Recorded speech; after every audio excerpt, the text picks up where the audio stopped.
a través de Instagram, Ing Miguel Ponce. Hoy es un programa particular, todos lo son, pero este en particular también tenemos que también volver a decirlo. Primero por la estructura, porque yo voy a estar un rato, después me tengo que ir, se lo voy a explicar obviamente, los que me van siguiendo en Twitter saben que hoy es un evento importante el que tenemos en un rato, y que no me dan los tiempos para llegar a donde se desarrolla. Entonces la última hora o la última media hora la va a estar dirigiendo Héctor Zavala, obviamente.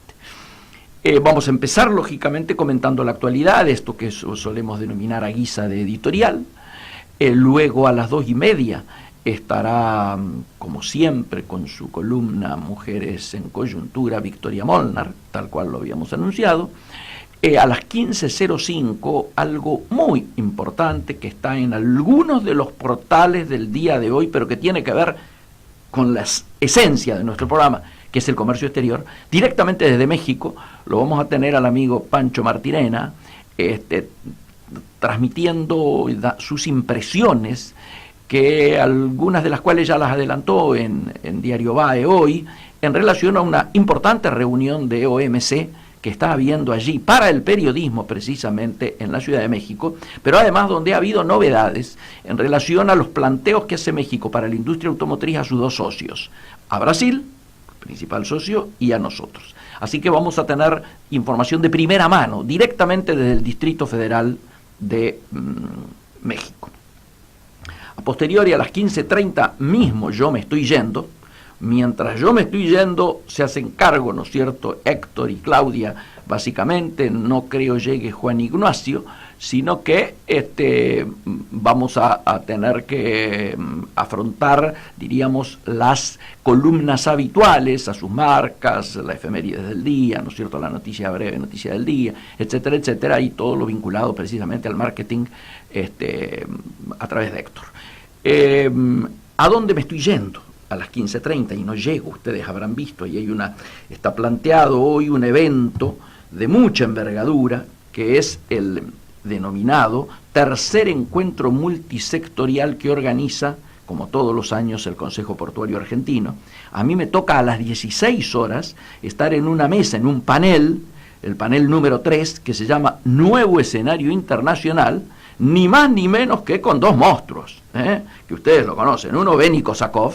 Benny Kosakov es posiblemente el hombre que más sabe de la industria en términos economía real, y que la verdad es que jerarquiza esa mesa. Y el otro, Fernando Vilela, un tipo que fue decano, ¿no es cierto?, de agronomía o de veterinaria, pero esencialmente es el tipo que más sabe sobre comercio internacional vinculado a agroindustria, ganadería, al campo, a la venta de carnes, a la colocación de carnes en China. Es decir, tiene tanto para hablar en el marco precisamente de un título espectacular como es Nuevo Escenario Internacional, que suena muy amplio y que uno lo puede encarar ubicándose desde afuera y como un observador, o puede también plantearlo, como yo pienso encararlo, desde qué debiera ser Argentina en ese nuevo marco internacional.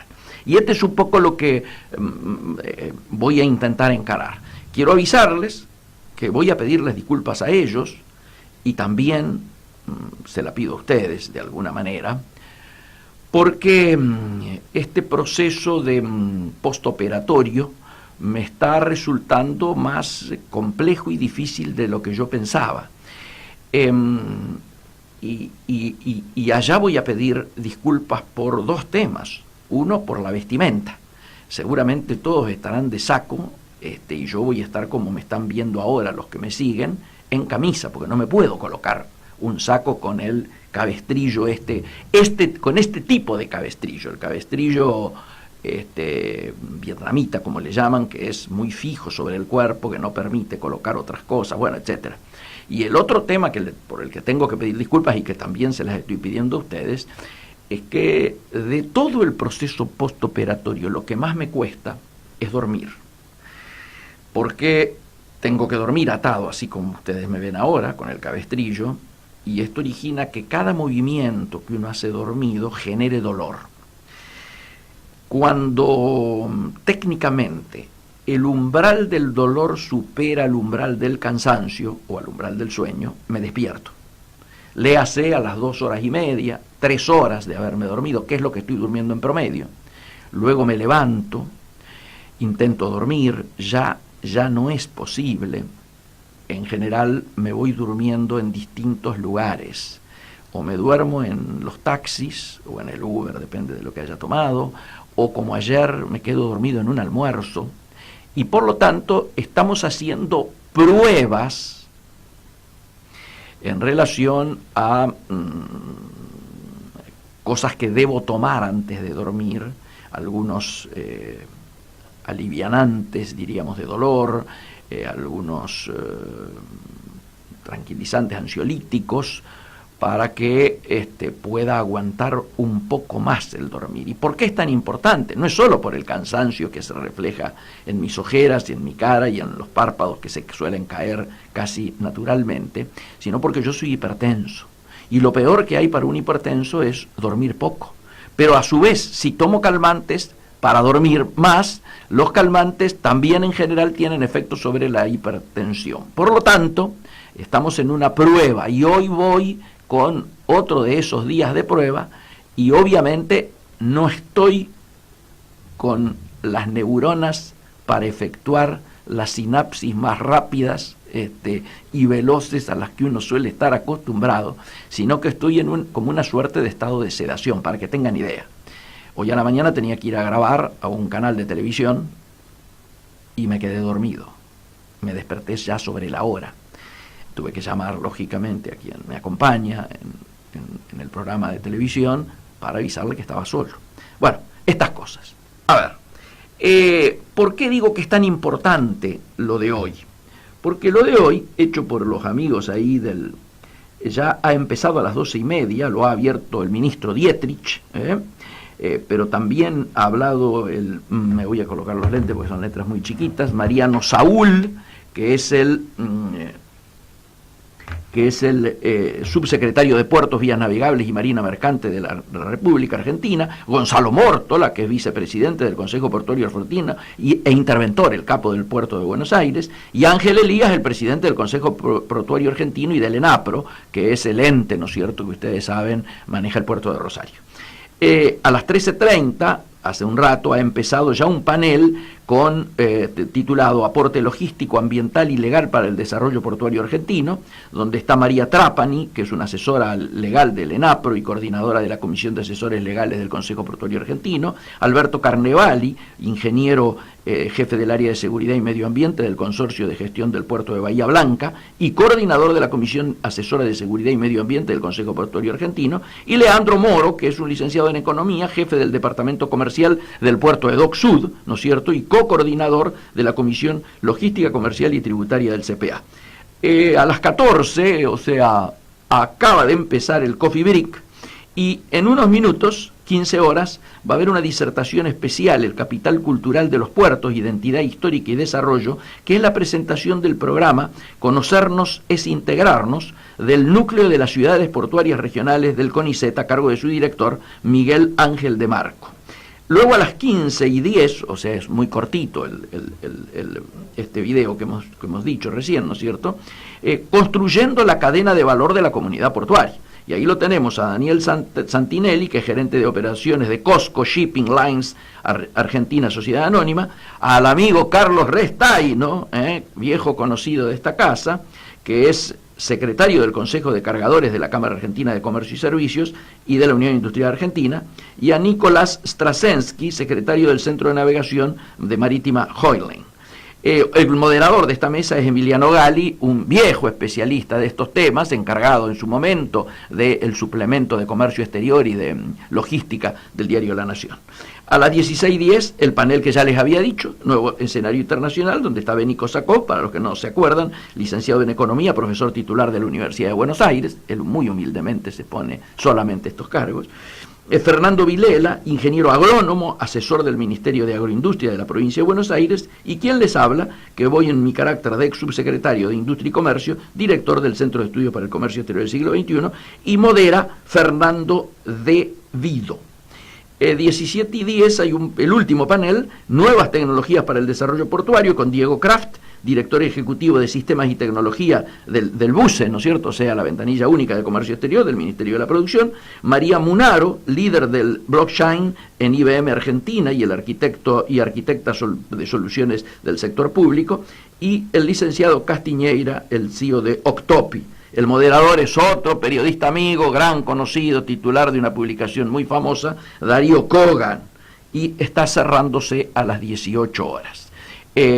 Por lo tanto, es una jornada altamente importante para el mundo de los puertos argentinos y que tiene un rol, yo diría, estratégico fundamental, que no casualmente el presidente de la Nación se ha referido a ella en las últimas intervenciones, hablando de la necesidad de mejorar precisamente los costos logísticos si queremos lograr competitividad. Hay quienes interpretan que estas palabras del presidente en realidad están más dirigidas a la pelea con Moyano, pelea que, como ustedes habrán visto en las últimas horas, el último fin de semana, involucró de manera directa o indirecta a la Iglesia Católica, con todas las aclaraciones que está habiendo en estas horas al respecto, sobre el grado o no de participación o conocimiento que al respecto podría haber tenido el Papa, etc. Y nos encontramos, lógicamente, en momentos en los cuales la situación económica del país tiene novedades en términos numéricos. Hoy puede llegar a ser un día muy particular en relación a las novedades numéricas. En horas se va a conocer el saldo, ¿no es cierto?, los números de la balanza comercial. Y es muy posible que tengamos por primera vez, después de 20 meses, saldo favorable de nuestra balanza comercial. Esto, a alguno que haga una lectura rápida, puede generarle alegría. Nosotros tenemos que decirlo con todas las letras, esto no es producto del mérito de que estemos exportando muchísimo más y que las exportaciones nuestras hayan superado a las importaciones por un hecho virtuoso, no. Esto lo que nos marca es la gravedad de la recesión que estamos viviendo, único motivo por el que es posible que hayamos conseguido saldo positivo de nuestra balanza comercial. Es decir, no están entrando insumos, no están entrando bienes de capital, no están entrando parques y piezas, no están entrando bienes intermedios, no están entrando productos terminados, por supuesto, tampoco. Es decir, hay un proceso recesivo cuya gravedad, tal cual lo venimos describiendo aquí, se manifiesta también en el tema del comercio exterior, generando un número como el que posiblemente conozcamos hoy. Ojo, me estoy jugando a decir que va a ser positivo. A lo mejor sigue siendo negativo, pero va a ser muy poco. ¿Por qué? Porque lo que ha caído muy fuertemente son las importaciones. Esta situación recesiva obviamente se ve, yo diría, cuantificada también en el tema inflacionario. La semana pasada, después del martes, conocimos la inflación de septiembre, que dio 6.5, lo que de por sí es preocupante, pero mucho más preocupante es que conocimos el número de mayoristas, de la inflación mayorista, que superó el 16%. Esto nos está dando para todo el 2018 a esta altura 32,4% de aumento, o sea, de inflación. En octubre va a estar superando el 5% de acuerdo a nuestras expectativas. Y a fin del 2018 ya hay coincidencia que va a estar entre el 48 y el 50%. Yo creo más cerca del 50%. Es decir, que el mejor equipo de los últimos 50 años nos deja con 50% de inflación en el 2018. Hay dos lecturas. Para algunos, lo que está ocurriendo en estos días es el triunfo de las políticas de tasas altas. Para nosotros, estos números que hemos dado a conocer es el fracaso de la política de tasas altas, porque si al cabo de un mes de tasas altas hemos logrado frenar el dólar, y como yo decía, si a mí me dejan poner tasas del 80 o el 85%, yo también freno el dólar. Eso no es un mérito. El problema es que no se ha logrado frenar la inflación, pese a estas tasas. Lógicamente, es imposible que se frene la inflación si usted tiene colocadas este nivel de tasas que por supuesto impactan sobre toda la economía real. Es decir, sobre lo que puede funcionar de la economía real. Porque la mayoría de la economía real no puede funcionar con estas tasas. Hay que terminar con estas tasas. Lo dijimos, creo, o lo venimos diciendo cotidianamente, cada intervención pública nuestra.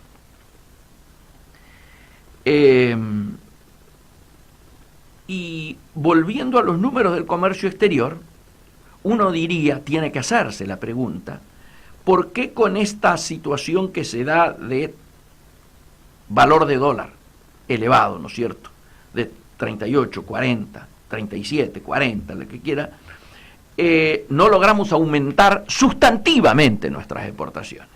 Y claramente, porque el número del dólar solo nos permite que avancen y mejoren aquellas economías regionales o aquellas producciones que solamente se ven beneficiadas con la competitividad cambiaria. Pero claro, son muy pocas. Lo que necesitaríamos es que todas las, diríamos, calidades de competitividad fueran puestas en marcha.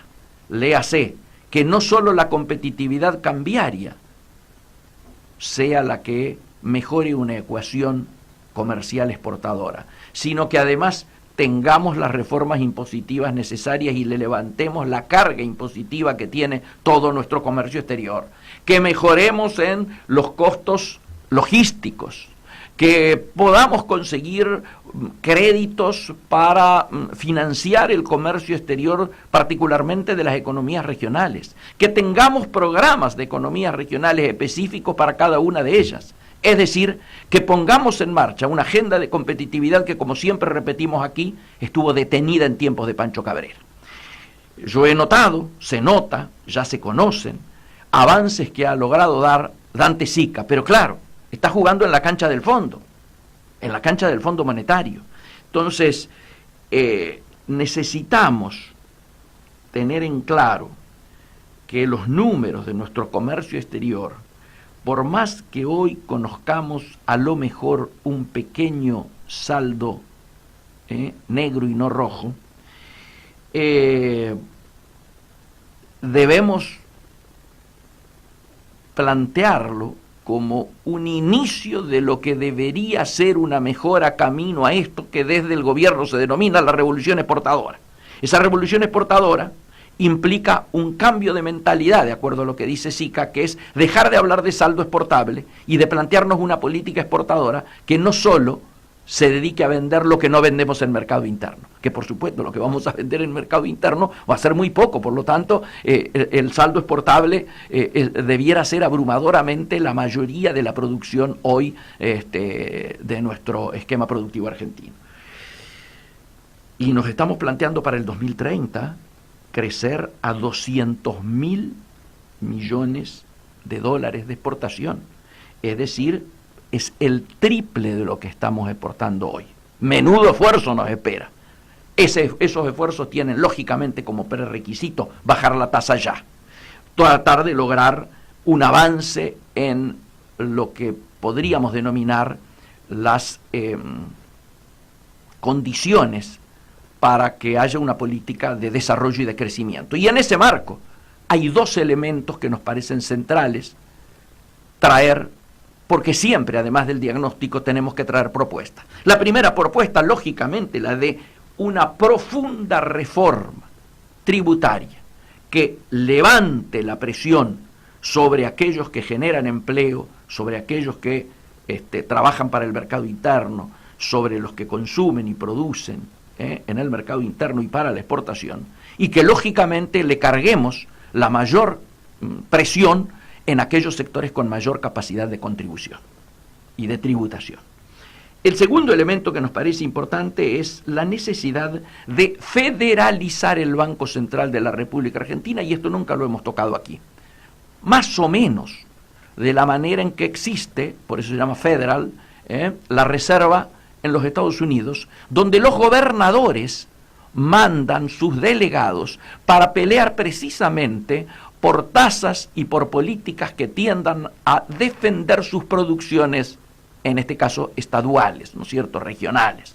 Nosotros debiéramos tener en el directorio del Banco Central y de toda la banca nacional argentina representantes de las distintas regiones, porque no es lo mismo sacar una medida que beneficia a los amigos del limón en Tucumán que sacar una medida para beneficiar a los fruticultores, ¿no es cierto?, del sur, o los amigos de la leche, de la cuenca lechera de Córdoba y Santa Fe, o a la fruta, ¿no es cierto?, del Alto Valle de Río Negro, etcétera, etcétera, etcétera. Es decir, hay muchas veces medidas que se toman en una dirección en apoyo a ciertas pymes y a ciertas estructuras de economías regionales que suelen terminar perjudicando a otras.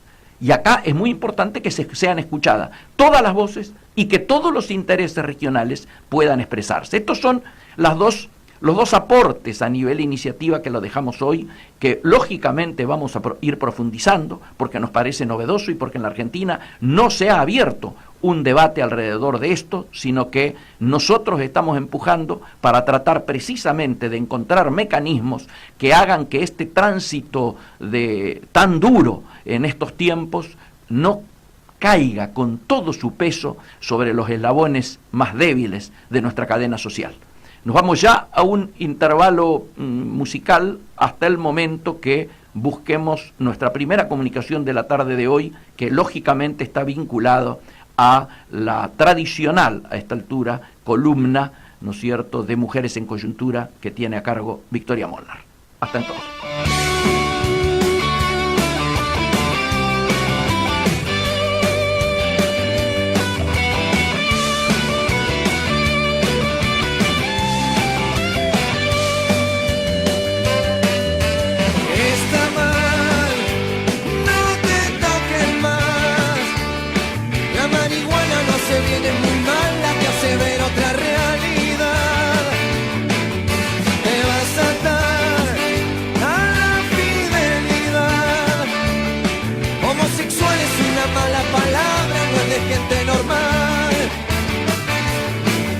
Orgía y gritan pornografía, no lo intentes cantar jamás.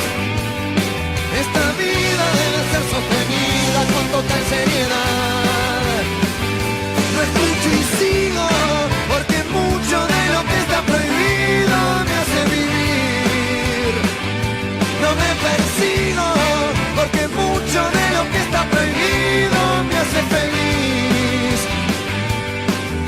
Lo reprimido cuando está cautivo te pide salir. No pasa, te vestís muy mal. No comprometas mi trabajo, muchacho, córrete para atrás. Y tal como lo tenemos anunciado a través de las redes sociales, y lo anunciaba yo recién en mi editorial de apertura, estamos esperando ansiosamente escuchar la columna de Victoria Molnar. Vic, ¿estás allí? Estoy aquí. ¿Me escuchan bien ustedes? Escuchamos perfecto, estás saliendo con una claridad de 10. Maravilloso. Vamos a ver si podemos hacer honor a todo esos halagos que hiciste antes. Adelante. Bajas expectativas, que es machista. No. Bueno, hoy la columna de hoy se llama Mamá, que es como un grito y tiene como subtítulo que toda maternidad sea deseada, y tiene referencia que el pasado domingo fue el Día de la Madre en la Argentina, y mamá, así como a los gritos, es un llamado de alerta que prende las antenas alguna vez en la vida de todas las mujeres. Uh-huh. Y no puedo decirlo a esto con comodidad, incluso no siendo madre, claro. Porque mamá puede ser el llamado de los hijos buscando cuidados, pero también hacer foco en una carencia o en una falta que se marca y obliga a dar explicaciones en las mujeres, tanto en el interior como en el interior, porque bueno, también les ocurre a aquellas mujeres que biológicamente no pueden ser madres o no tienen la capacidad de estar, y aquellos que no eligen serlo, ¿no? Claro. Esta cuestión de la maternidad como elección es muy difícil hasta el día de hoy de ver, porque bueno, hay una sacralización de lo que es la figura de la madre y la maternidad, y el llamado entonces de mamá se vuelve una especie de hiato, que es una brecha que nos pone en cuestión a las mujeres y a las identidades femeninas entre un mandato social y el deseo. Bien. ¿No?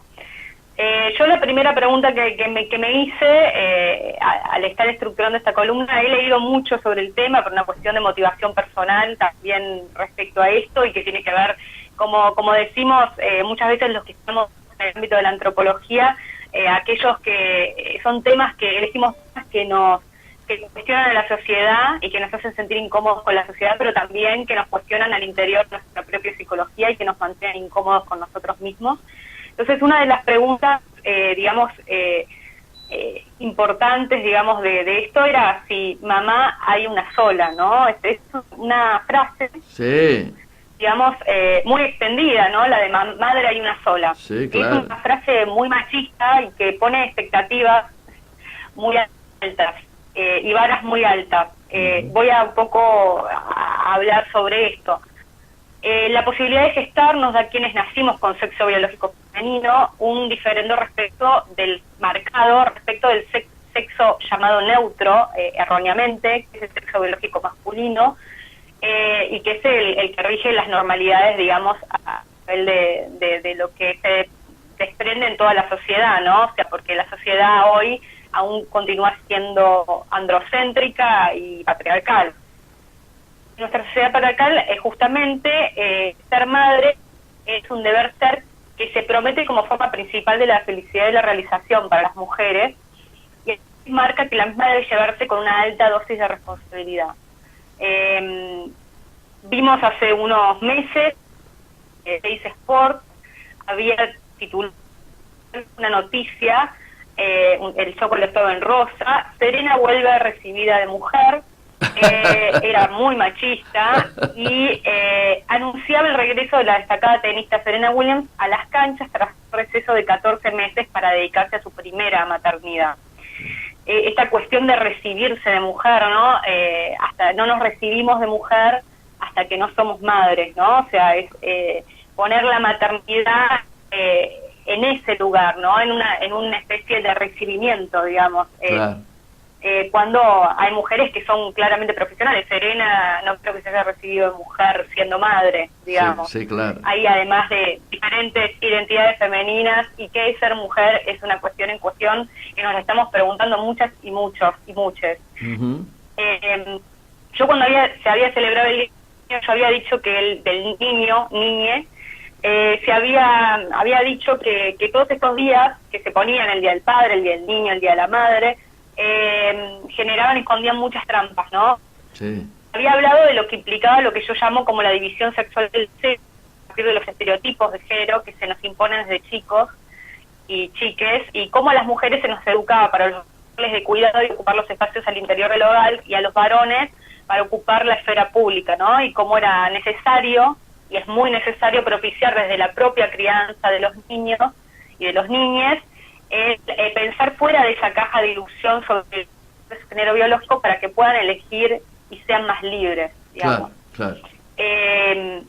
Madre hay una sola, entonces es un dicho que es muy extendido, pero que esconde una enorme trampa, porque además de que focaliza la verdadera maternidad en la maternidad biológica, que esto es, sabemos, falaz, hay madres de distintos tipos,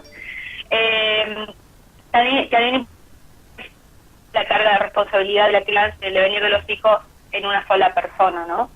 Esta oda a la madre y a la maternidad es una de las bases del patriarcado, y ojo que aquí no estamos negando los deseos de ser madre, y que tienen muchas personas, la dificultad, esa tarea.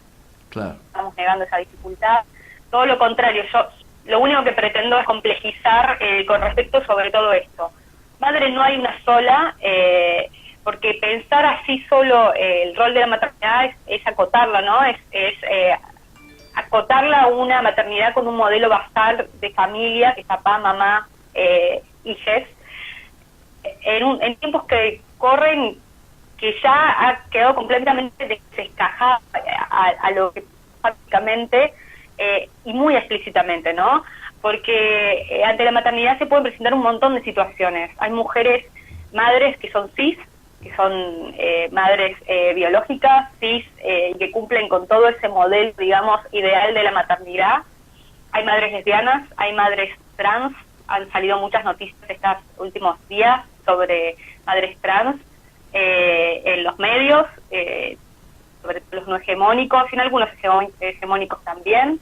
Hay madres adoptivas, hay madres que gestaron y no gestantes, hay quienes ejercen el papel de madres aunque no tienen los papeles de adopción o que ese es su hija. Hay quienes decidieron ser mamá siempre y hay hasta sí, y este es un verdadero tabú social, que poco a poco va saliendo a la luz, aquellas madres que se arrepienten de haberlo sido.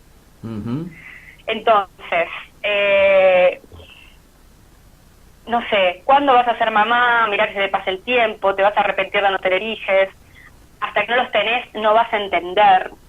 Si sos muy joven, te critican por si sos muy joven cuando tenés hijos, si sos muy vieja cuando vas a tener hijos, si amamantás, si no vas a amamantar. Si solo tuviste un hijo, si tenés muchísimos hijos, si lo dejaste al cuidado del padre, si volvés a trabajar, si te dedicas en totalidad, si tenés demasiado.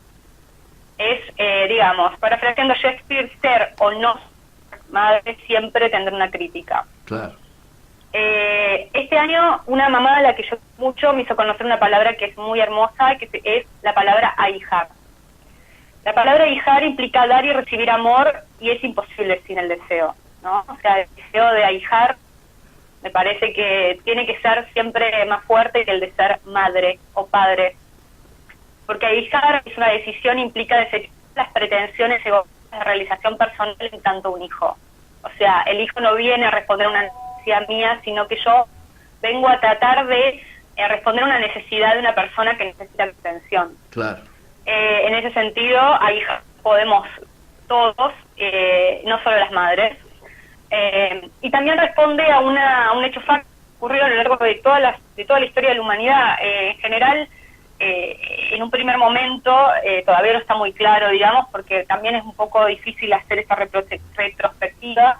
Se cree que existió una sociedad muchísimo más igualitaria, ¿no? Cuando había muchos menos seres humanos, digamos, en el planeta, y cuando se vivía en una especie de comunidad y las relaciones eran más horizontales, la crianza correspondía a todos los miembros de una, digamos, tribu, de un colectivo de seres humanos. Claro. De Homo sapiens sapiens.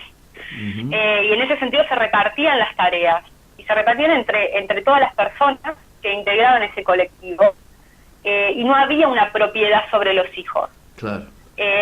Paulatinamente, en cuanto fue creando la situación de propiedad con el feudalismo, con un montón de situaciones, hasta llegar a lo que es hoy la sociedad capitalista, que viene después de una crisis del Estado feudal, que sí o sí, digamos, como resalta en uno de sus libros más importantes, que se llama Calibán y la bruja, Silvia Federici, que hoy está justamente, es una feminista italiana y socióloga, que está hoy en Argentina, está dando muchas charlas y es bastante importante, al fin esto hubiera sido imposible, ese traspaso, digamos, si no se producía un nuevo modelo, digamos, de mujer, en el cual tuvo un rol muy importante lo que fue lo que se llamó la Casa de Brujas. Claro. La Casa de Brujas no está muy estudiada a nivel de la historia, como lo que realmente fue, que fue la eliminación de esas mujeres que tenían el saber y que dominaban el control de la natalidad y la sexualidad, de su sexualidad. Y eran mujeres muy sabias. Entonces empezó en esta época a generar penas severas sobre la anticoncepción, sobre la sexualidad no creativa en el caso de la mujer, sobre el aborto, sobre el infanticidio. Hay una serie que se puede ver, que se llama, que pertenece a un libro, que es El cuento de la criada, que pueden ver cómo las mujeres, digamos, quedan esclavizadas a través de sus úteros. Una cuestión muy terrible, pero realmente también es lo que ha pasado en los hechos fácticos, a un nivel de que se tiene este deber de ser madre y ese deseo impuesto, digamos, que ya no sabemos definir si es un deseo propio o si es, digamos, una imposición, un mandato, ¿bien? Por eso estamos en un momento que es una bisagra. ¿Esto qué significa? Que no tiene que haber más niñas, más hijas, más gestaciones, no, todo lo contrario, o sea, no estamos aquí penalizando, digamos, esta situación, sino poniendo blanco sobre negro en un montón de cuestiones que atraviesan lo que no es ser madre. Claro. Bueno, de ahijar, siempre está todo muy restringido a una cuestión que es crucial y que en antropología se ha discutido muchísimo y se ha desmitificado, pero que todavía no está entendido porque realmente hablando muchas personas lo defienden, y es esta idea del instinto maternal. El instinto maternal no existe biológicamente. Los seres humanos somos sapiens sapiens, ¿bien? Porque si existiera, como el caso de muchos animales, todas las mujeres a cierta edad tendríamos hijos. Claro. ¿Bien? O sea, se buscaría, es una cuestión básica, ¿y esto qué hace? Hace la distinción justamente de lo que es el ser humano con respecto a los animales, del instinto maternal, además de que, bueno, el instinto maternal, los animales, también hay animales que se comen a sus propias crías, o sea, es bastante compleja la situación como para hablar de instinto maternal. La realidad es que no se niega que haya muchas madres que sienten ese deseo de ser madres, y ese llamado como biológico, o que se describe como biológico, pero la realidad es que no nos pasa a todas. Claro. Y entonces esto implica que hay que repensarlo, porque evidentemente es una cuestión mucho más cultural y transmitida de siglos de cultura. Los siglos de cultura se hacen carne, se hacen prácticas, se hacen hábitos. Claro. Entonces, esta división desde lo que queremos y lo que realmente deseamos y de lo que tenemos que ser, es una situación que está en la bisagra hoy y en este hiato que hay que empezar a desandar. Eso obviamente corresponde a cada una de las personas, pero también a todos los que estamos pensando. Por ejemplo, Orna Donat, que es una socióloga israelí, sí. Que en un principio empezó a estudiar a aquellos que no querían ser madres ni padres. En esta cuestión del estudio, le surgió le hizo un ruido, justamente una frase que salía, que era justamente esto de te vas a arrepentir de no ser padre o madre. Ajá. Y entonces pensó que en un momento no había registro de aquellas, o voces de aquellas mujeres que se habían arrepentido de ser madres. Claro. Y que, dado que había transitado tantas situaciones en las cuales había muchos padres y madres que no lo querían, muchos hombres y mujeres que no querían ser madres o padres, esto es ampliamente posible. Así escribió un libro que recoge unos más de 20 testimonios de mujeres, en general israelíes, pero después recibió un montón de testimonios más del resto del mundo, y de hecho hay muchísimas notas alrededor, que se habían arrepentido de ser madres. ¿Esto qué significa? De tener de la persona que es su... O sea, no. Significaba que se arrepentían, en retrospectiva, de haber asumido ese compromiso. Claro. Que no nacieron para eso, y la realidad es que lo que dice esta mujer es que tras su investigación, estas mujeres hablaron sobre un tabú, porque esto es un verdadero tabú. ¿Por qué? Porque la maternidad está sacralizada, la maternidad es el deber ser de la mujer, lo que nos tiene que hacer felices. Claro. Y en ese sentido voy a traer el trabajo, tiene que ver con esto de la mujer como principal cuidadora de la sociedad, ¿no? Y que si la mujer no cumple ese rol, se empieza a subvertir un orden social establecido, que también tiene al actual modelo de sistema en el que estamos, que es el capitalista, porque sobre el trabajo no remunerado de las mujeres, de esos cuidados, se sustenta todo el sistema. O sea, porque básicamente ese trabajo no remunerado es una doble carga. Tenemos las mujeres, en general, y bueno, y genera esta situación de que no, digamos, de que estemos con ese trabajo alimentando, digamos, y capacitando a que otros, en general varones, se hagan más ricos y que el capital y la vida pública siga siendo, digamos, de los varones. ¿Esto qué implica? ¿Que las mujeres no estamos saliendo a trabajar? No, no, no. Las mujeres hemos tenido que salir a trabajar también, además, en roles más públicos, pero aún conservamos una doble carga con respecto a ese rol público porque se espera de nosotros dos roles que de los varones no se espera. Del varón solo se espera que cumpla el rol público. Claro. Entonces, pero de la mujer se espera que cumpla el rol público y que además cumpla en lo que es digamos, el rol privado, y siempre. Y es un desgaste enorme. Hace poco tuve una charla con Diana Mafia, sí, y hablaba justamente de este desgaste terrible que nos produce a las mujeres esta doble situación, digamos, a la que hoy en día nos vemos, en las cuales nos encontramos cuando asumimos roles de maternidad, roles de cuidado y roles laborales, ¿no? Y ahí surge el tema de la mala madre. Siempre a las mujeres, sobre todo a la de mi generación, yo tengo 35 años, se las acusa de mala madre por un montón de cuestiones. Hay justamente un spot ahora por el Día de la Madre, el cual que se llama Mala Madre, que fue compartido ampliamente, está súper hecho, reproducido por todos lados, porque mucha gente se siente identificada con esto, porque no tienen maternidades perfectas de acuerdo al modelo que se cree que hay, porque hoy en día es muy difícil cumplir con ese modelo, justamente porque las mujeres hacemos un montón de cosas. Y esta cuestión de la mala madre surge también por algo que la socióloga y activista Beatriz Gimeno, que es española, habla también muy bien en uno de los libros, que es que las madres están en la trampa del amor romántico, pero en la nueva trampa del amor romántico. Antes las mujeres el amor romántico es esa cosa del hombre que viene a rescatarnos y nos soluciona la vida, ¿no? Este es el amor romántico, digamos, que el mayor deseo de la mujer en pareja con un hombre que nos soluciona la vida, que nos sostiene económicamente y sentimentalmente y que nos abarca completamente, y bueno, y nosotros nos dedicamos a los cuidados. Pero con la desilusión que ha generado la ruptura de esta cuestión del amor romántico en los hechos, o sea, porque la realidad es que esas parejas no duran, que el amor de los varones es finito, un sustituto que ha aparecido es el depositar todo ese amor romántico en los hijos. Entonces las mujeres se ven realizadas a través de los niños o los niñes y depositan todas estas expectativas, esta cuestión de este amor es para, ¿no? Sí.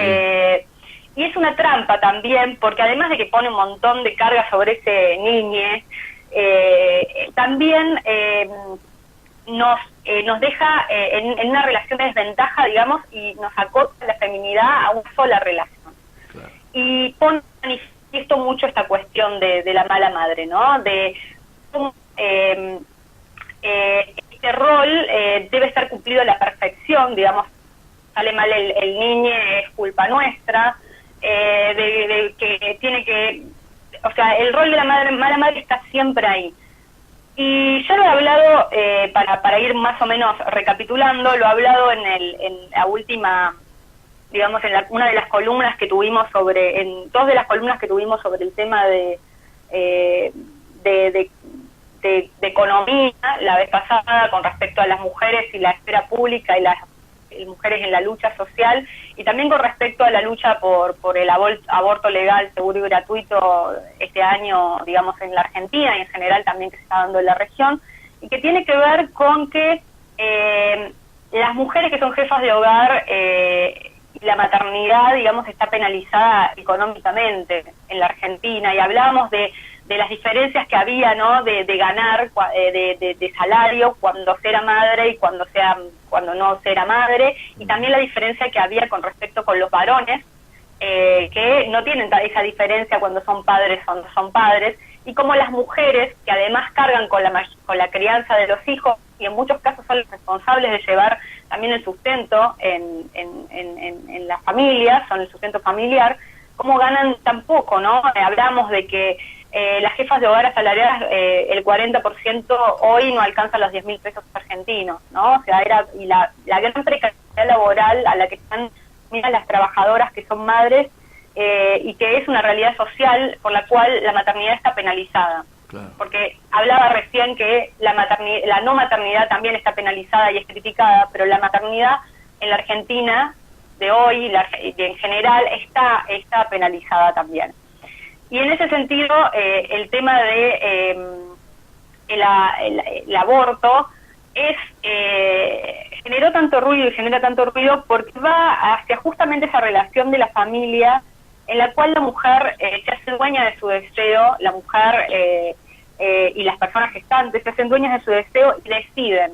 Por eso yo lo que decía en el ánimo de esta columna era exponer que toda maternidad sea deseada. Claro. Porque ese es el verdadero llamado y lo que tenemos que llegar, que toda maternidad, que toda paternidad, que toda hija sea deseado. Por eso a mí me gusta muchísimo más la palabra hijar, que he descubierto gracias a esta gran madre que me ha contado mucho su caso de adopción. Me gusta muchísimo más y creo que también debería adoptarse a la hora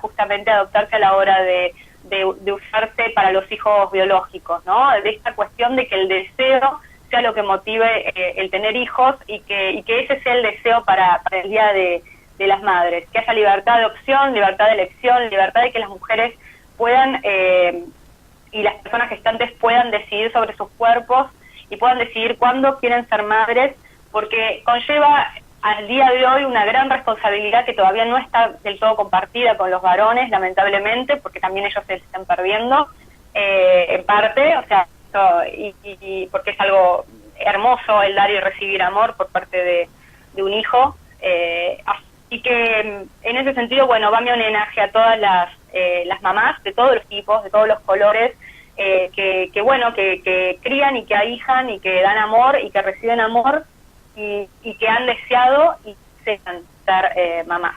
Bien, Eso por un lado. te quiero hacer una agregado consulta, ¿no? Que de alguna manera está vinculado. Sí. Porque vos tirás una frase que es clave, que es la necesidad de que la maternidad sea deseada. O sea, y lo mirás desde la madre.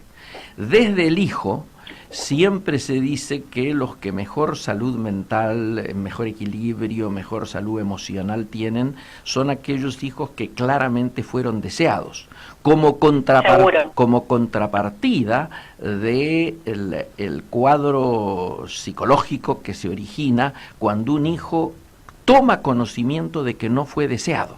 ¿Sabías eso?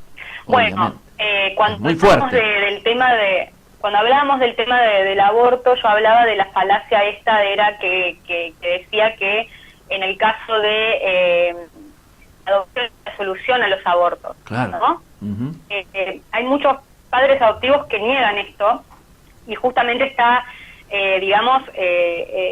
basado en esto que vos mismo decís. Uh-huh.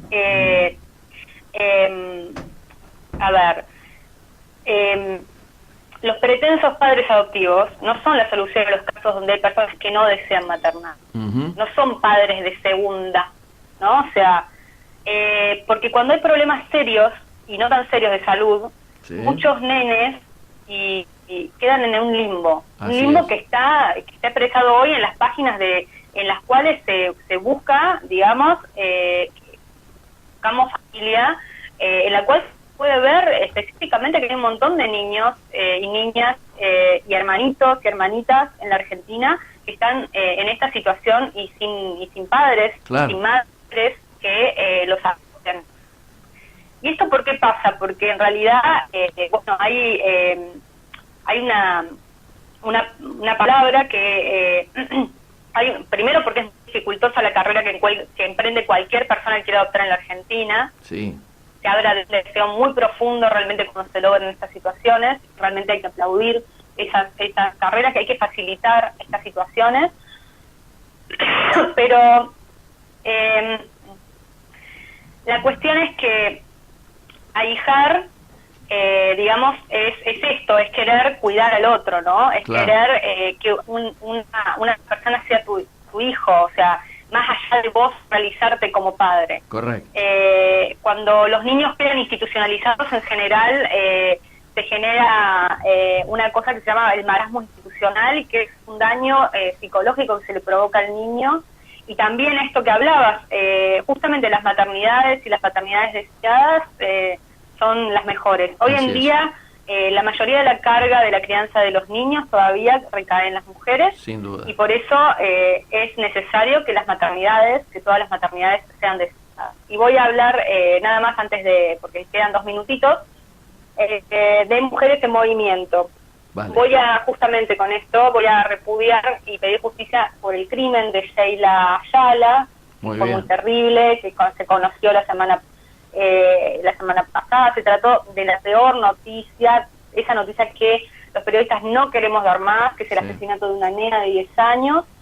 Y fue muy, muy triste para mí como periodista que con todo lo que hemos avanzado en cuestiones de género, ver cómo esa noticia estuvo totalmente morigerada y aminorada por los títulos de todos los medios de comunicación de la Argentina, porque Sheila no fue hallada muerta, no apareció sin vida. Sheila la asesinaron y la tiraron a la basura.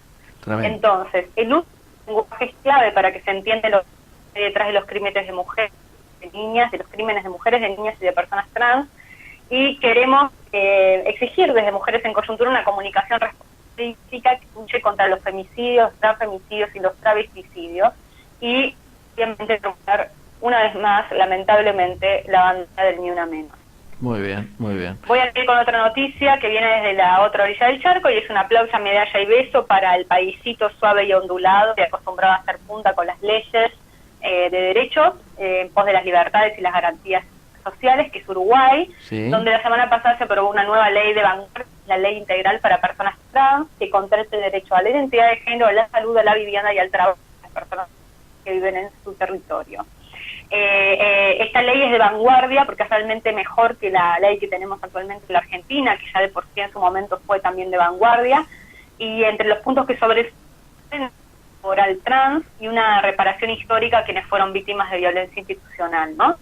Es una ley que suma un montón y que no estuvo ni está exenta del ataque de los antiderechos, tal como ocurrió aquí con el intento de legalización del aborto este año, que se va a volver a hacer el año que viene, porque vamos a recordar que no hay libertad sin equidad, y hoy quienes habitan territorio uruguayo son un poquitito más libres de estar, y está bueno. Buenísimo. Y también hay que aplaudir en ese sentido que durante el Encuentro Nacional de Mujeres, que esta vez se abrió como un espacio plurinacional, y albergó mujeres, a lesbianas, a trans, a travestis.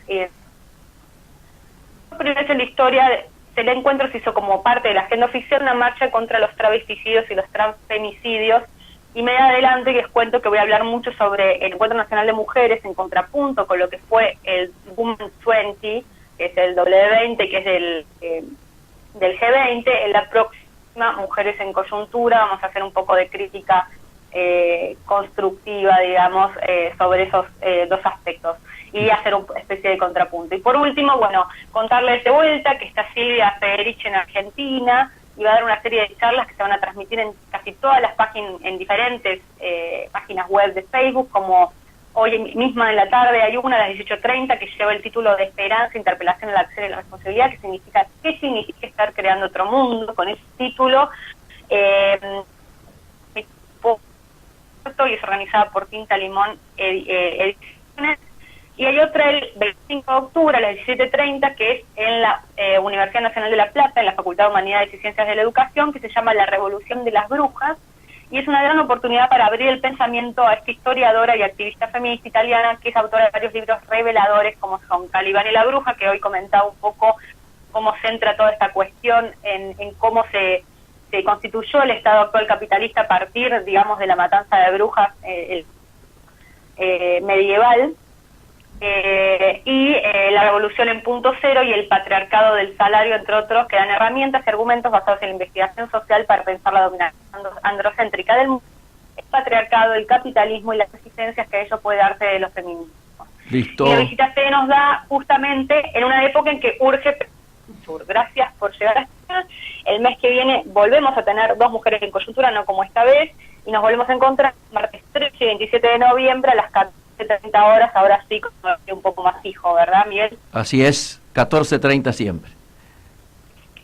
nos vemos ahí. Entonces, muchas gracias por escucharme. Vamos ya al noticioso. Muchísimas gracias, Vic. Vamos ya al noticioso de la radio. Empezamos nuestra segunda hora de Comercio Exterior Siglo XXI, aquí siempre por AM 1010, hoy 23 de octubre del 2018. Y tal como lo teníamos adelantado a través de las redes sociales, y lo hicimos saber en mi editorial de apertura del programa, deberíamos poder tener una comunicación con el amigo Pancho Martirena, allá en México, Distrito Federal. Queremos ver si esto es así. Pancho, ¿estás en línea? Sí, Miguel, ¿cómo te va? Un gusto a la distancia. Pero qué alegría, qué alegría. Tengo a mi izquierda a Claudia y a mi derecha a Héctor Zavala, que también te mandan un cariño.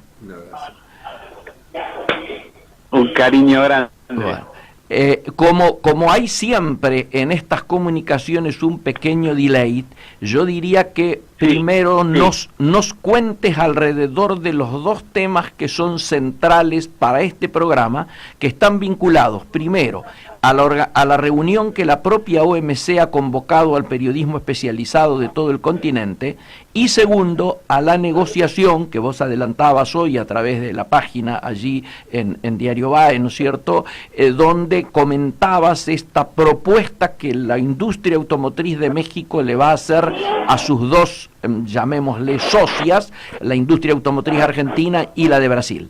Te lo dejo para que lo comiences a desarrollar.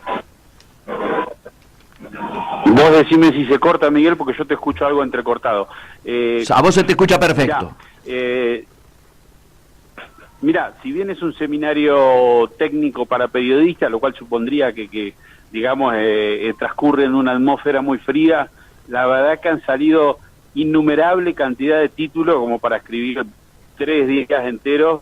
Ayer se dio el hecho de que se analizó el boicot permanente de la administración Trump al órgano de apelación que tiene la OMC, que como vos bien sabés es la única instancia real donde puede haber alguna clase de fallo de la OMC en conflictos comerciales. Correcto. Acá, digamos, estratégicamente lo que está haciendo Estados Unidos es vetar la cobertura de las vacantes que se han ido produciendo en el órgano de apelación, como pasa con cualquier tribunal de justicia en un país.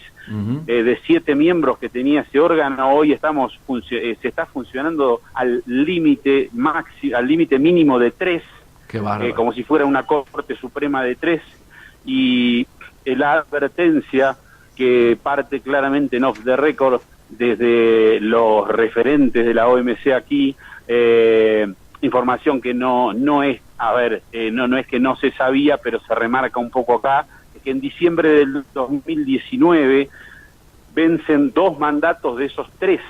Y si Estados Unidos persiste en su postura, vamos a tener la anulación definitiva del órgano de apelación, ya que quedaría un solo miembro. Con lo cual, hablando en criollo y absolutamente llano, no se podrían dirimir los conflictos comerciales en la OMC. Tremendo.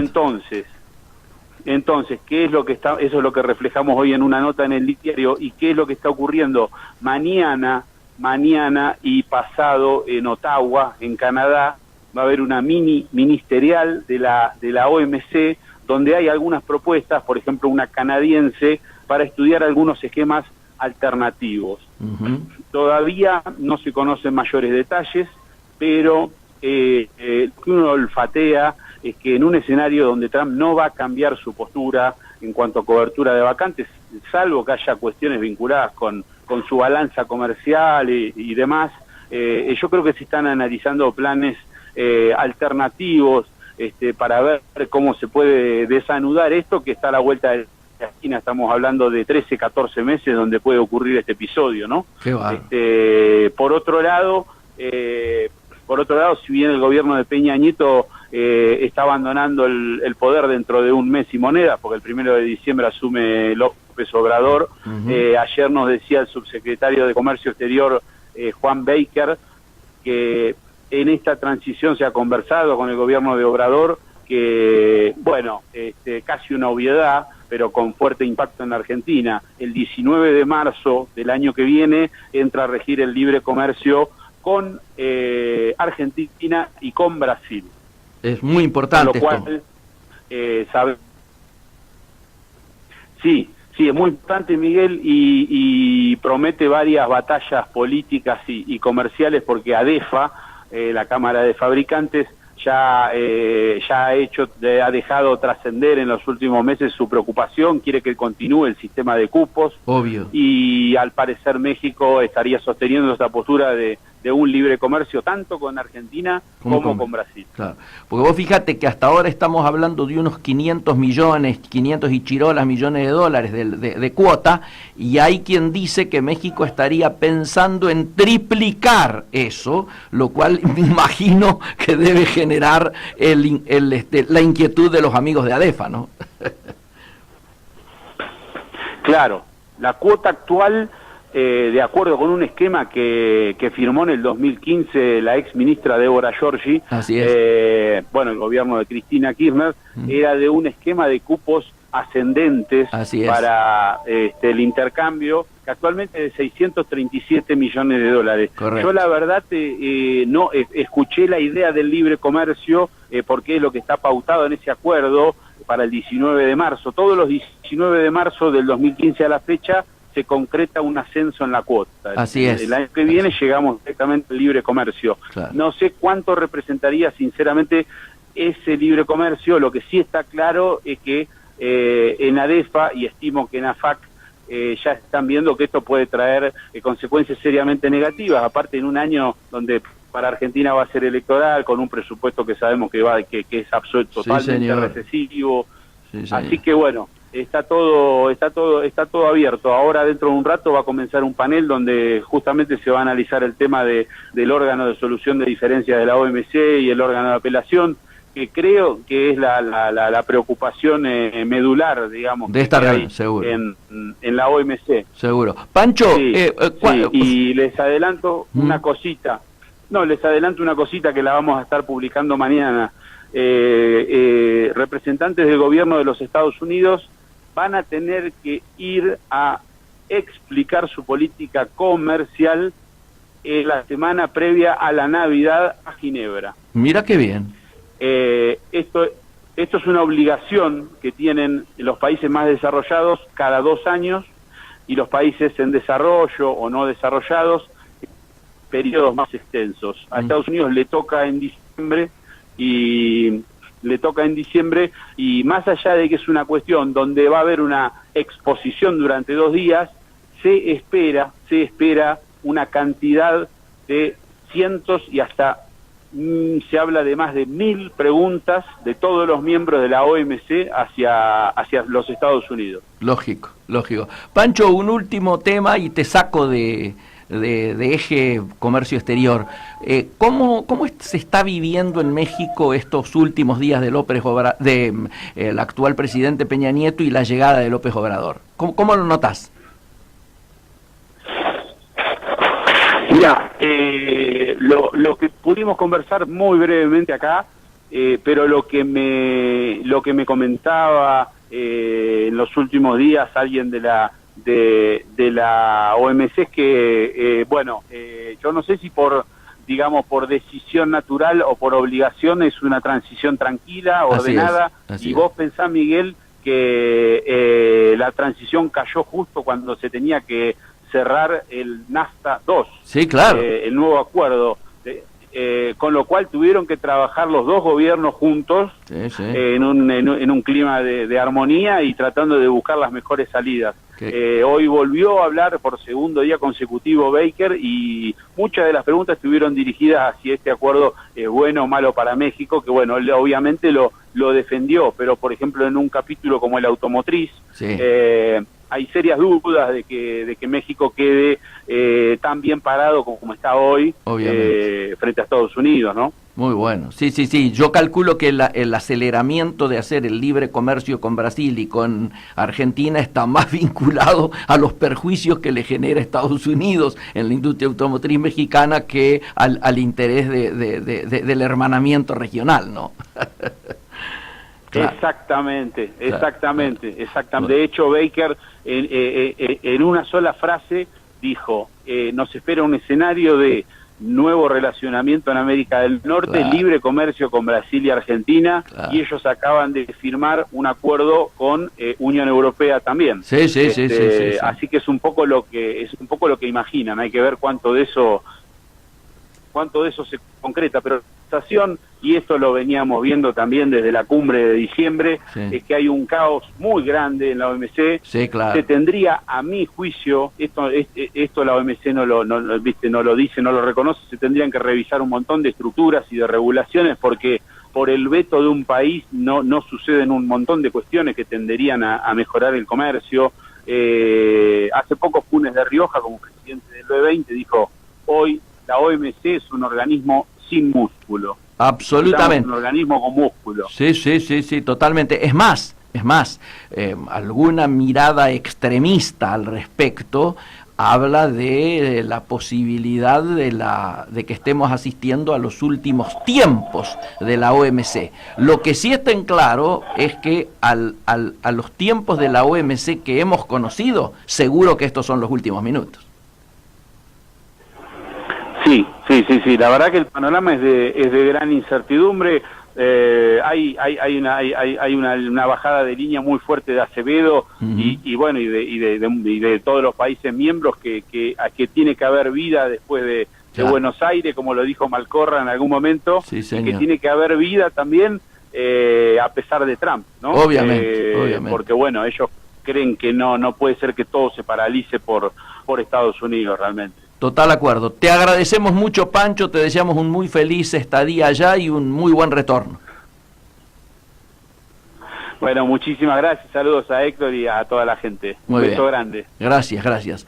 Amigos, ustedes lo escuchaban directamente desde el Distrito Federal allí en México, Francisco Pancho para los amigos Martirena, contándonos las vivencias en relación a estos dos temas que yo había mencionado en mi editorial. Uno, la particular situación que se está viviendo hoy en la OMC y que se expresa a través de este seminario aclaratorio a todo el periodismo de la región, del continente. Y segundo, este planteo nuevo que nos está haciendo México de un libre comercio en el terreno de la cadena de valor automotriz con Brasil y con Argentina, precisamente para contrabalancear algo muy duro que ha ocurrido en la negociación con los Estados Unidos en esta nueva etapa, ¿no es cierto?, del relacionamiento a partir de las condiciones planteadas por Trump. Hacemos un muy pequeño intervalo para pedirle a Claudia que nos traiga el tema introductorio de su apreciada columna. Bueno, la verdad que hay gente cuando pasa por la vida y deja huellas que se merece esta canción. Honra la vida y la va a honrar por siempre. Vamos a recordar hoy a Bernardo Alberto Hussein. Porque un día como hoy, el 23 de octubre de 1947, Bernardo Hussein ganó el Premio Nobel de Medicina. ¿Y por qué? Por sus descubrimientos sobre el papel desempeñado por las hormonas pituitarias en la regulación de la cantidad de azúcar en sangre, o sea, la glucosa. Y estos estudios posibilitaron nuevos alcances en el tratamiento de la diabetes. Así que Muy atención, importante, todos los diabéticos se lo debemos a Hussein. Bueno, yo no soy diabética, pero bueno, en realidad todos nos cuidamos por la glucosa. ¿Cómo llegó a semejante descubrimiento Hussein? Y bueno, observó que sus pacientes diabéticos que carecían de insulina tenían una glándula pituitaria hiperactiva. Entonces dedujo que esta era la responsable de regular los niveles de azúcar en sangre. Por lo tanto, empezó a experimentar con perros. Al extraerle a los perros parte de la glándula pituitaria, aumentaba la producción de insulina, mientras que se les inyectaba la hormona, aquella decrecía. ¿Sabías eso? No, pero Gracias a su trabajo... tiene una gran lógica, ¿no? Claro, gracias a su trabajo, la fisiología fue la disciplina médica que mayor desarrollo tuvo en la Argentina. Hussein fue el primer latinoamericano laureado en ciencias, porque Carlos Saavedra Lamas, que también fue el que recibió el Premio Nobel en 1936, no recibió de medicina, recibió el Premio Nobel de la Paz. Claro. Así que el primero en ciencia fue Hussein. Era descendiente de franceses. Te voy a contar algo que es increíble, su genialidad. Sus padres se establecieron en Buenos Aires en 1886 y quisieron que su hijo Bernardo iniciar sus estudios primarios a temprana edad porque él era muy estimulado por la madre, porque era muy inteligente. Y solo en 2 años hizo la escuela primaria. Epa, 2 años. En 2 años. Y estudió el bachillerato en el Colegio Nacional de Buenos Aires y egresó a los 13 años. De Buenos Aires a los 13 años. Claro, cuando se egresa a los 18, más tarde, o sea, lo más temprano Y posible no a los y 17. no fácilmente, ¿no? No. Y después, a los 14, quiso continuar sus estudios universitarios, pero como era tan pequeño, o sea, 14 años, 14 en la años. carrera de medicina no fue aceptado por su corta edad. Entonces se anotó en la Escuela de Farmacia y Bioquímica de la Universidad de Buenos Aires, y ahí sí lo aceptaron, y se graduó de farmacéutico a los 17 años, o sea que fue qué genio ya desde bebé. Qué carrera. Sí. En 1904 entonces decide pagarse la carrera de medicina, o sea que ya tenía edad suficiente como para que lo aceptaran, y se recibió de médico. Él se autofinanciaba además. Claro, sí, trabajaba. Y se recibe de médico a los 23 años, 2 años después de comenzar la docencia en la Universidad de Buenos Aires, porque fue docente en la universidad a muy temprana edad. Aparte, no es que solamente se especializó en ciencias y además que se dedicó solamente como ratón de biblioteca a las ciencias y a la química. Que es una idea que uno tiene de un sabio, porque este hombre es un sabio. Claro, pero este sabio también tenía pasión por el deporte. Integró el equipo de fútbol de la Facultad de Medicina, fue ganador de diversas medallas de remo y se destacó como atleta en el torneo universitario, ganando carreras de 800 metros, o sea que genio en todo. Bueno. En 1915, Bernardo Hussey ingresó como jefe de la sección sueros en el Instituto Bacteriológico del Departamento Nacional de Higiene, y allí es donde se enamora, porque conoce a una doctora en química que se llama María Angélica Catán. En realidad se llamaba, ¿no? Ya falleció, con quien se casa en 1920. Y tiempo más tarde tiene 3 hijos varones que también estudian medicina como él. Y sus nietas también son médicas y también investigadoras del CONICET. En 1919 fundó el Instituto de Fisiología en la Facultad de Medicina de la Universidad de Buenos Aires, que se convirtió en un centro de excelencia mundial en el área de la investigación científica. Hussey lo dirigió hasta 1943, pero adivina qué pasó. A ver, ¿qué fue lo que pasó? Lo dejaron cesante por haber firmado una declaración de apoyo al bando aliado en el marco de la Segunda Guerra Mundial. Eso o sea, sí estaba en contra de los nazis. Eso sí lo sabía. Eso sí Claro, lo sabía. estaba en contra de Bueno, Hitler. Claro, estaba en contra de los nazis, todo sí. fascismo. Después ya voy a seguir avanzando en donde también él es castigado. Y eran tiempos en que el ejército argentino era pro-eje. Claro, pro-nazi, ¿no? En 1945 publicó el Tratado de Fisiología Humana, por el que recibió importantes premios que le dieron su consagración internacional. No solamente de la Universidad de Toronto, en Canadá, del Royal College of Physicians, en Inglaterra, de la Royal Society of New South Wales, en Australia, y lo condecoraron los gobiernos de Francia, Bélgica y también de Chile. Pero hay una cosa que pasó. Haber recibido el premio Nobel no le sirvió para bajar las tensiones que tenía con el gobierno peronista. Y entonces lo expulsaron de la cátedra. Por eso te digo, también aquí fue castigado. Pero Hussey creó en forma privada el Instituto de Biología y Medicina Experimental y continuó con sus compañeros sus trabajos de investigación en endocrinología, nutrición, farmacología, patología experimental, glándulas suprarrenales, páncreas, hipertensión, diabetes y otras áreas abarcadas por la fisiología. O sea, no le hizo mella. Y como si esto fuera poco. Claro, no le hizo mella. Digo, bueno, está bien, yo sigo adelante. Genio total. Bernardo Hussey fue presidente de la Asociación Argentina para el Progreso de las Ciencias, de la Academia Nacional de Medicina, de la Sociedad Argentina de Biología y de la Federación Internacional de Diabetes. Y promovió la creación del CONICET en 1958 y fue su primer presidente, puesto que ocupó hasta su muerte en 1971. En el 66 ya había recibido la Gran Cruz de Orden Civil de Alfonso X el Sabio también. Fue un pionero en la Argentina y dejó discípulos de importancia mundial. O sea, completo, ¿no? Sí, o sea, sí, genio, sí, sí. chico, Hasta súper inteligente, trabajador, deportista, con convicciones políticas democráticas y pero dejó a sus discípulos, maestro, que fue Luis Federico Leloir, que también fue Premio Nobel de Química en 1970, y a Cristian Dosne de Pasqualini, que fue un investigador especializado en medicina experimental en leucemia. O sea, sus discípulos también No, no. dejaron marca. Años antes de su muerte, que fue el 21 de septiembre de 1971, él dijo: no deseo estatuas, placas, premios, calles o institutos cuando muera. Mis esperanzas son otras. Deseo que mi país contribuya al adelanto científico y cultural del mundo científico actual, que tenga artistas, pensadores y científicos que enriquezcan nuestra cultura y cuya obra sea beneficiosa para nuestro país, nuestros compatriotas y toda la especie humana. Bueno, pese a que él no quiso dejar su nombre en nada, que no le dejaron, no quería que dejaran su nombre ni en placas ni en ningún otro lado. En 1972 la Organización de Estados Americanos incorporó el premio Bernardo Hussein para galardonar a los más importantes investigadores del continente americano, y en 1983 le otorgaron post-mortem el premio Konex de honor. En su memoria, pese a que él no quería, muchas cosas llevan su nombre: el cráter lunar Hussein desde 1909, el asteroide 2550 Hussein, y también lleva su nombre el buque escuela de la Prefectura Naval Argentina. Más que calles, ¿verdad? Bueno, realmente una personalidad singular que merece ser recordada, y sobre todo recordada así como lo hiciste vos, Claudia.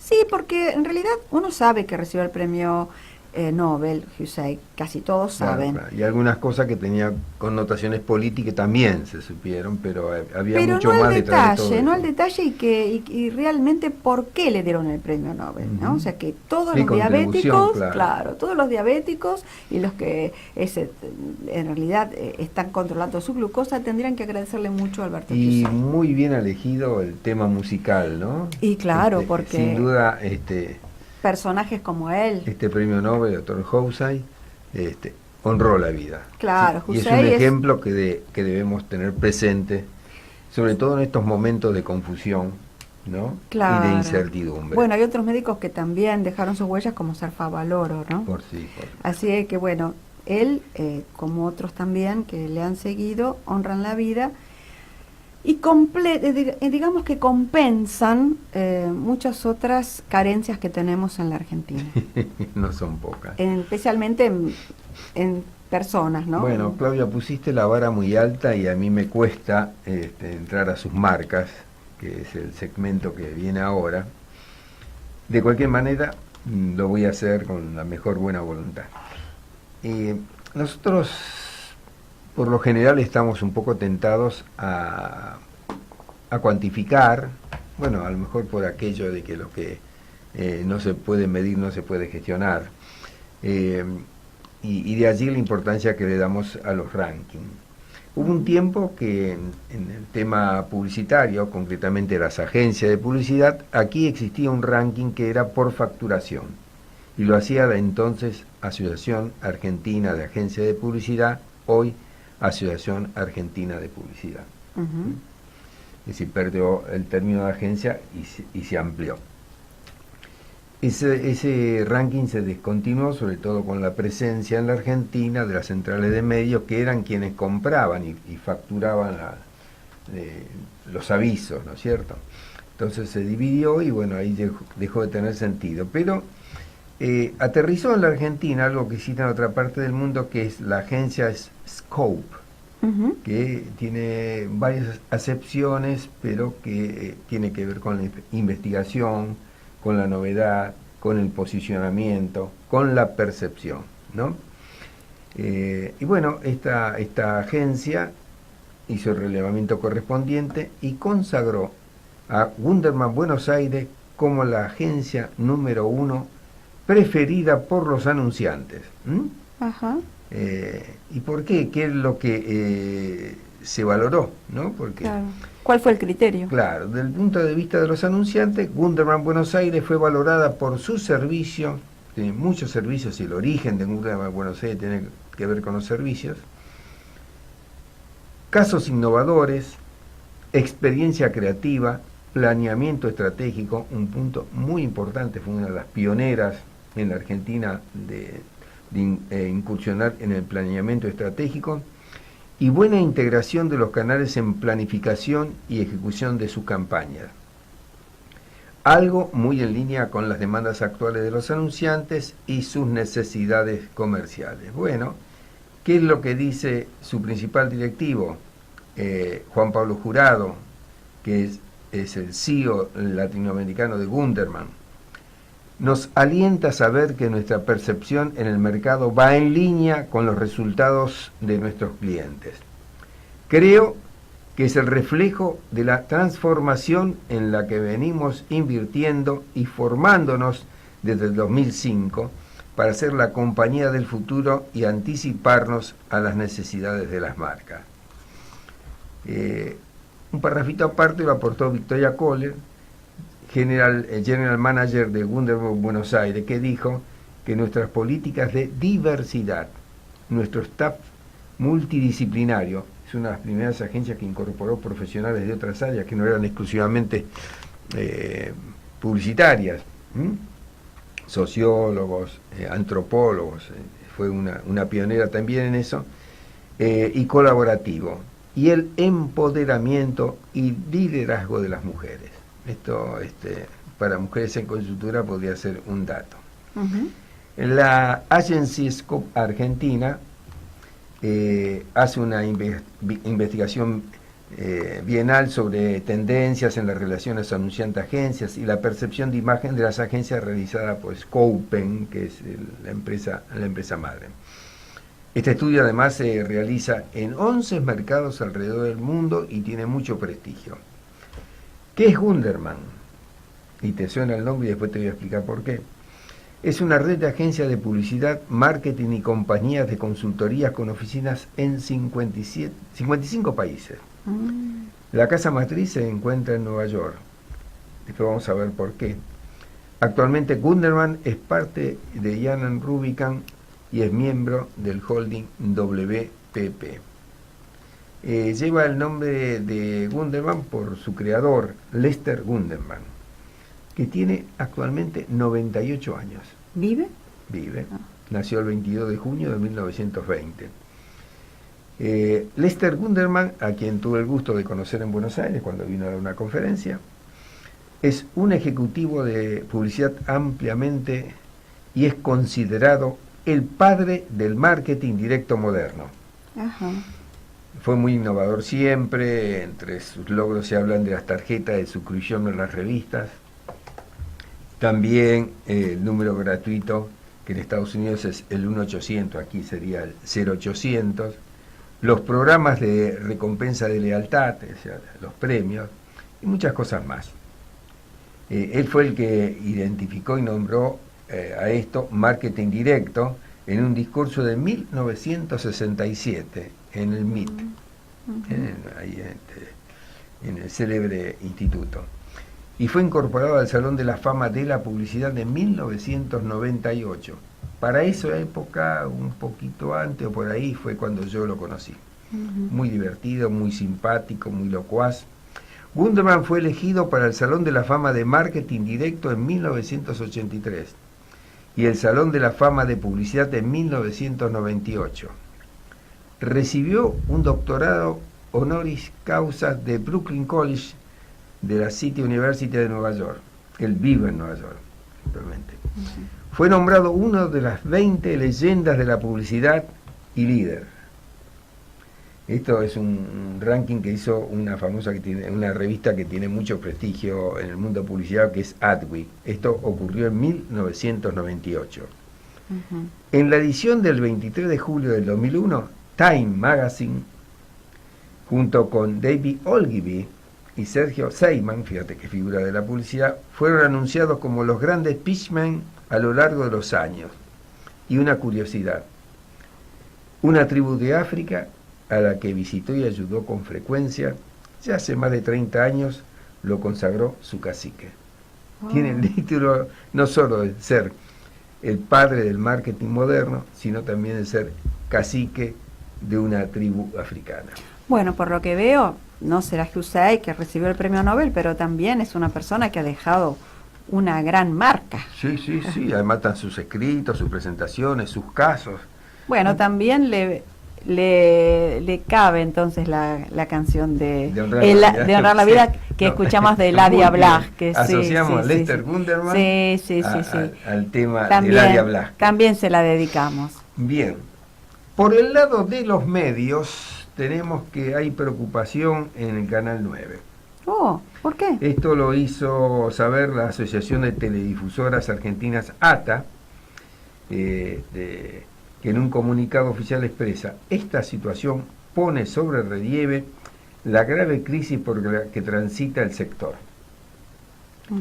Fíjate que son varios canales y varias emisoras que tienen problemas así de solvencia en estos momentos.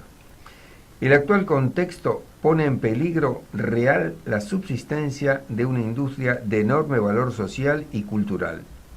Los canales de aire y gratuitos son los únicos garantes de reflejar la realidad, dice ATA. La caída de la inversión publicitaria, único ingreso de los canales abiertos, conlleva al sector a una situación crítica y de emergencia. O sea, ¿no están pagando en el 9, en C5N? Hay dificultades. Pero porque no hay pauta publicitaria. Bueno, uno es el tema de la pauta. Había medios que sustituían a través de la pauta oficial. Pero también hay una crisis en el ámbito publicitario que alcanza a las empresas. Claro. Además está la fragmentación, el advenimiento de los canales de cable, la publicidad en Internet, la publicidad online que está creciendo permanentemente y se está llevando gran parte de la torta. Esto repercute por todo lado. Y el modelo de televisión abierta se basaba exclusivamente en eso. Decía, vos no pagás por ver, pero yo cobro la publicidad que paso. ¿Por qué? Porque lo que estoy vendiendo es audiencia. Y eso es lo que está cambiando, el concepto de vender la audiencia. Quien lo vio primero antes que nadie fue Alejandro Romay. No. Y te estoy hablando de la década del 90, cuando él decide vender el canal a un grupo australiano. Él veía que en la televisión inexorablemente iba a pasar por estas dificultades y hay muchos que sostienen que lo ideal sería tener 3 canales abiertos porque el mercado se achicó. La gente, incluso los jóvenes, no ven televisión. No, ese es el otro tema. Claro, ven solamente lo que quieren ver por las redes. Y la gente que ve televisión ve determinadas cosas, tiene Netflix. Claro. Ahora Flow de Movistar te dice que vos podés ver cuando querés la cosa y no tenés que estar en el momento en que se emite.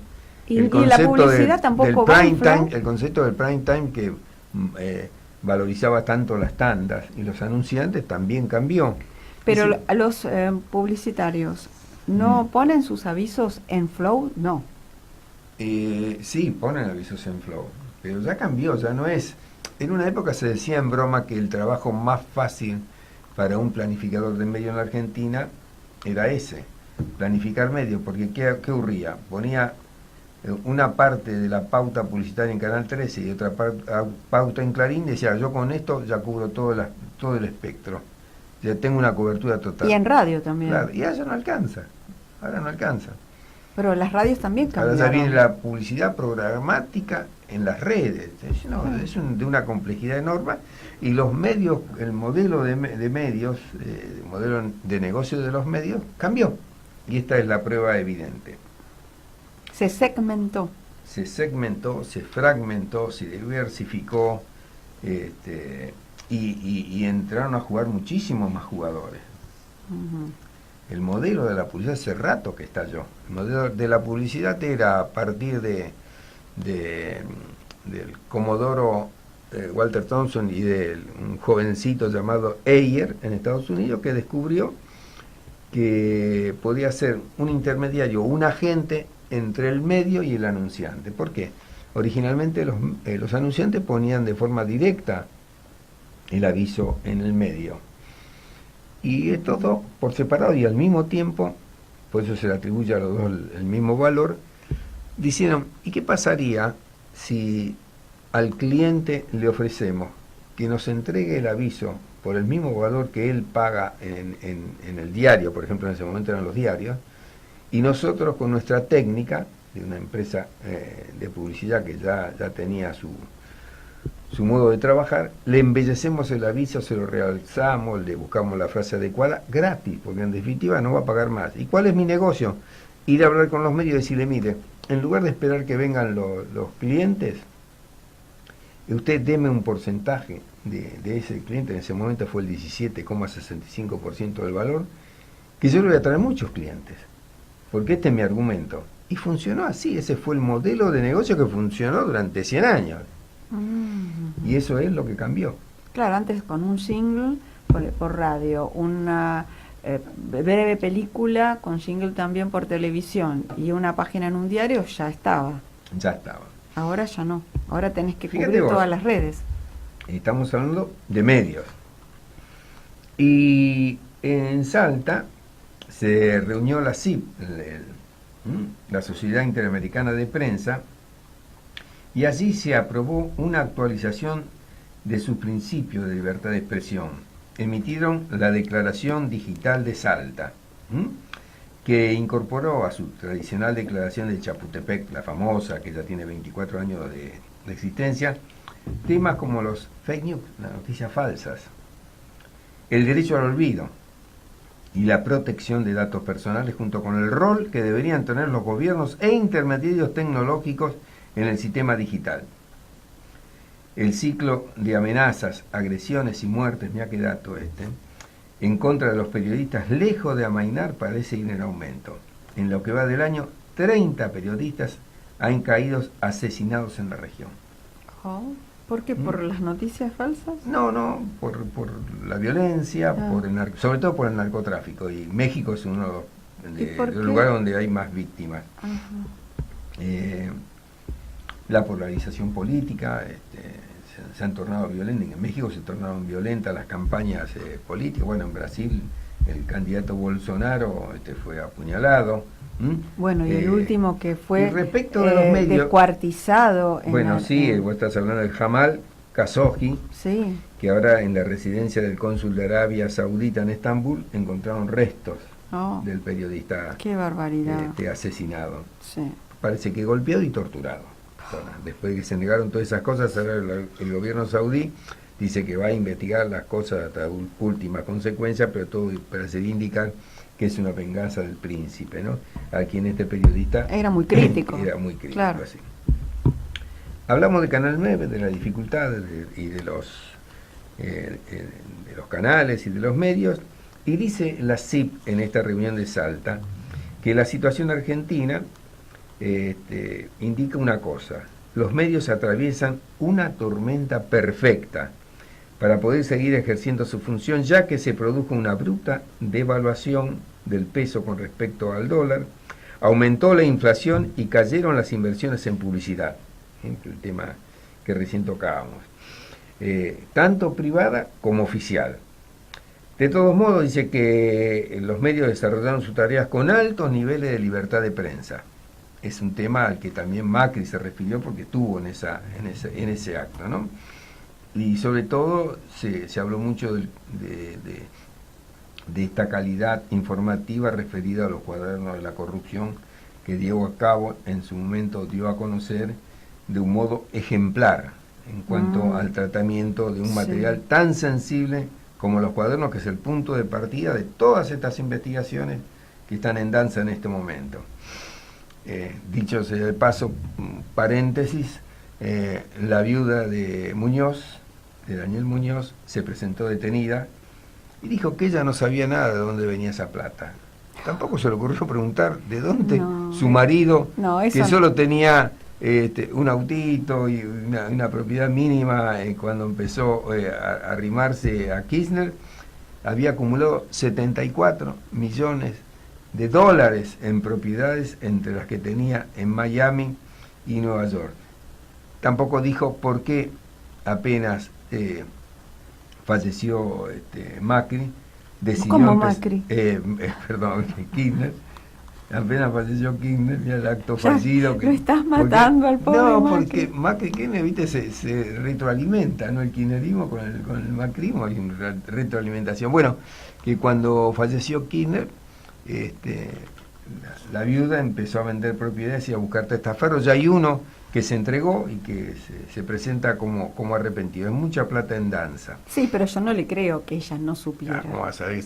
Dice, nunca le preguntaste a tu marido dónde sacó 74 millones de dólares. Como tampoco creo que Cristina estuviera claro, tan al margen de todos los negocios que estaba haciendo. Y ahí el se marido. plantea una cosa, esa plata es, digamos, lo que le tiraban desde el gobierno en ese momento, o como se dice, él mandó a fabricar bolsos con dimensiones menores, porque en ese momento era tanta la plata que se trasladaba desde Casa de Gobierno a la provincia de Santa Cruz, que no se contaba, se pesaba. Claro, eran euros.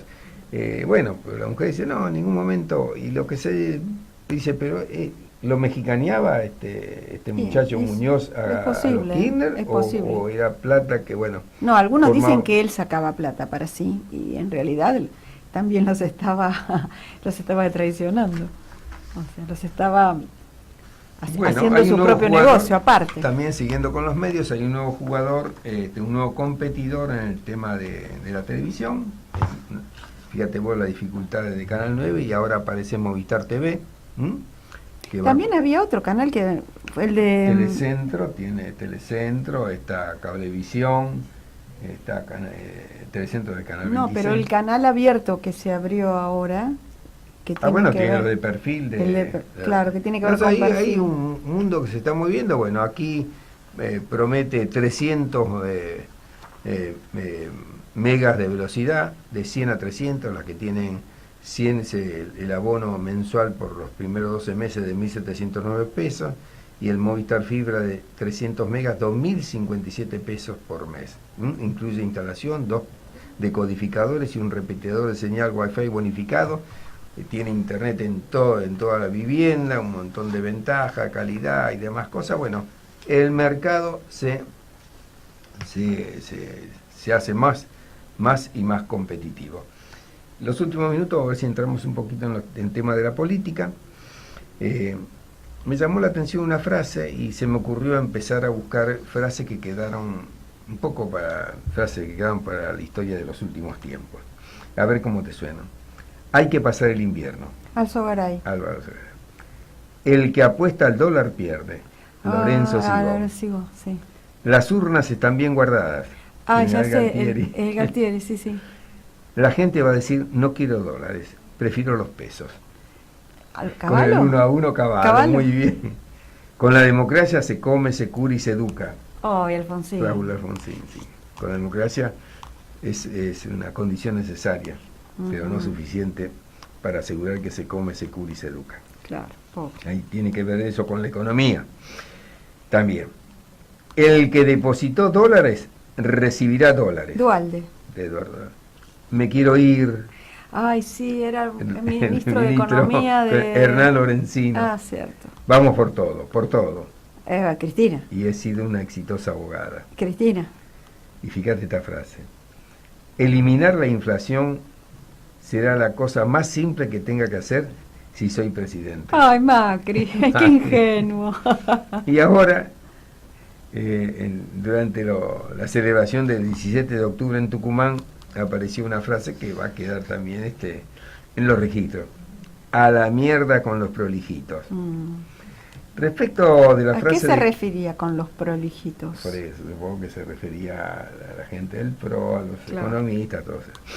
Respecto a la frase de Graciela Camaño, que sigue le da masa, ojo, ella después podemos entrar en otro poliamor político que está circulando, dijo en su columna de humor político anteayer domingo, Alejandro Borenstein: a la mierda con los prolijitos, gritó Graciela Camaño en el acto que hizo parte del peronismo en Tucumán.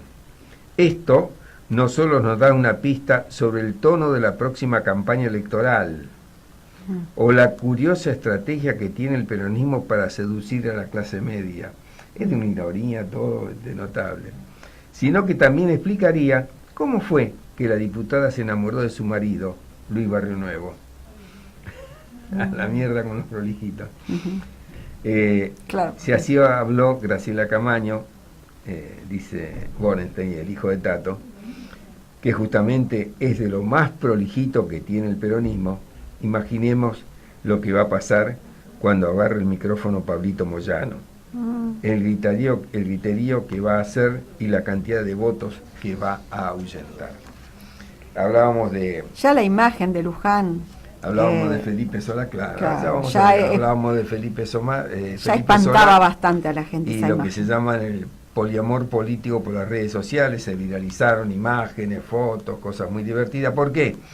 Porque les recuerda que estuvo al lado de Daniel Scioli, de Eduardo Duhalde, de Carlos Menem, de Cristina y Néstor, de Carlos Rucau, de Sergio Massa, y ahora nuevamente muy cerca de Cristina, ¿no? Porque ha creado un nuevo movimiento que se sumaron otros políticos. Y está buscando su lugar en el mundo. Está buscando su lugar, sí. En los últimos días, en una entrevista, Felipe Solá respaldó a Cristina Kirchner.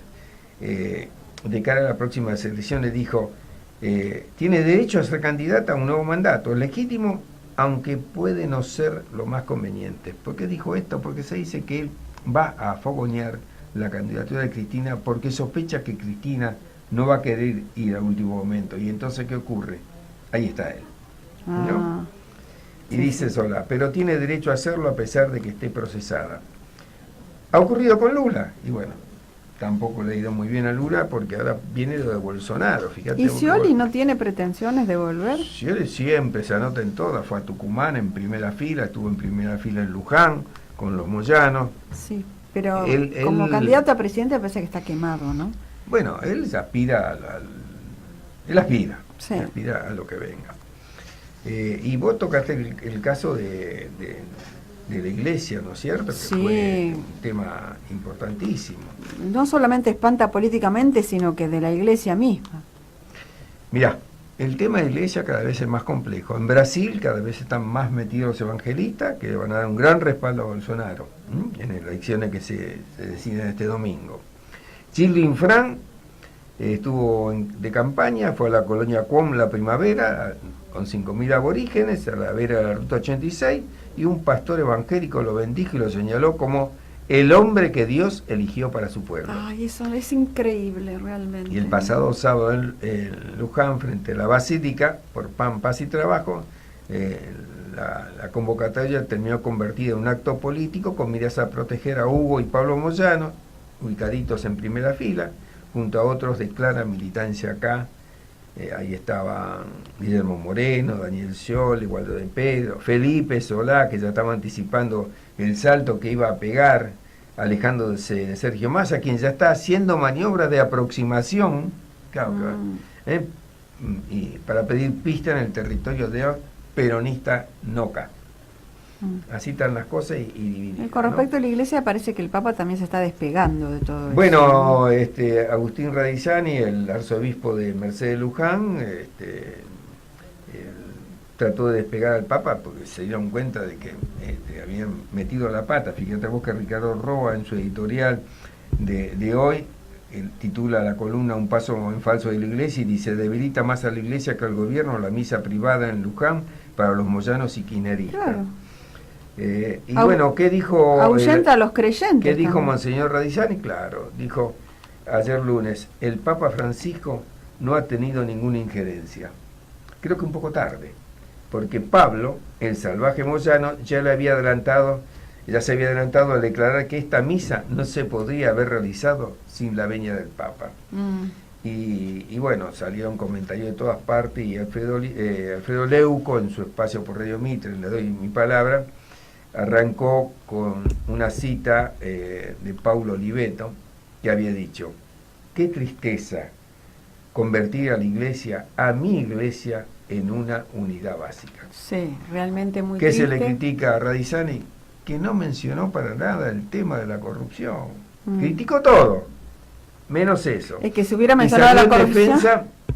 En defensa de los presos, porque dijo: sufrimos un poder judicial que cree que hacer justicia es desechar la presunción de inocencia. Y Leuco se pregunta: ¿a quién se habrá referido? ¿Al millonario estafador de los pobres, el Caballo Suárez, que tenía su despacho tapizado con fotos del Papa y que había armado una radio que bautizó con el nombre de Francisco? Luego dice, ¿a quién se estará refiriendo? ¿A Lázaro Báez? ¿A Julio Devido? ¿A José López, que intentó esconder 9 millones de dólares por orden de Cristina? Según él mismo confesó. Bueno, el tema da para muchos comentarios. Es que si se hubiera referido a la corrupción, los moyanos se hubieran tenido que levantar del banco. Bueno, y así fue como llegamos al final de esta edición de Comercio Exterior Siglo XXI. Estamos entregando un poquito tarde, espero que nos disculpen. Unos segundos nada más. Y los invitamos a que nos sintonicen de nuevo por esta emisora AM1010 Radio Onda Latina. Gracias, Aníbal, por todo. Nos vemos. Hasta el martes.